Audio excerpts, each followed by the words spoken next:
জাতীয় দলের সাবেক ফুটবলার সম্রাট হোসেন এমিলি বলেছেন, নারায়ণগঞ্জ এমন একটি প্রসিদ্ধ শহর যেখানে একটি খেলার মাঠ নেই। নারায়ণগঞ্জ এমন একটি জেলা, এই জেলাকে বলা হতো ফুটবলের ফ্যাক্টরি। বিস্তারিত থাকছে মনিরুল ইসলাম মনির প্রতিবেদনে। শুক্রবার প্রগতি দিগবল টুর্নামেন্টের ফাইনাল খেলায় বিজয়ীদের মাঝে পুরস্কার বিতরণ অনুষ্ঠানে প্রধান অতিথির বক্তব্যে তিনি কথা বলেন। সভাপতির বক্তব্যে মোহাম্মদ গিয়াসউদ্দিন বলেন, নারায়ণগঞ্জের গৌরব, নারায়ণগঞ্জের মানুষের উদাহরণ, বাংলাদেশের জাতীয় ফুটবল টিমের অন্যতম একজন খেলোয়াড় সম্রাট হোসেন এমিলি। আজ আমি অনেক আনন্দিত আমার ছোট ভাইকে আজকের অনুষ্ঠানে প্রধান অতিথি হিসাবে পেয়ে। নারায়ণগঞ্জকে যারা সারা দেশে এবং বিদেশে পরিচয় ঘটিয়েছে, সুনাম সুখ্যাতি বয়ে এনেছে, তাদের মধ্যে ফুটবল খেলায় অন্যতম এমিলি। ঢাকার মাঠে যখন খেলতে নামতো পুরো গ্যালারি থেকে এমিলি এমিলি চিৎকার উঠত।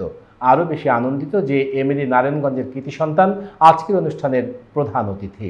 এই খেলা পরিচালনা করেন লুৎফর রহমান জিমি, সাব্বির হোসেন, মেহেদি হাসান, মাহমুদুল হাসান শ্রাবণ ও সোয়াদ। উক্ত ফাইনাল খেলায় বিজয়ী হন তরুণ দল উত্তর আজিবপুর।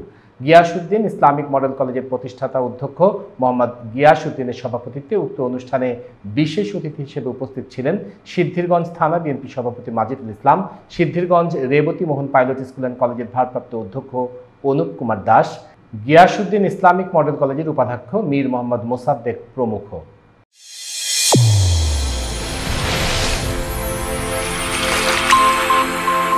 চ্যানেল A1 হৃদয়ের স্পন্দন।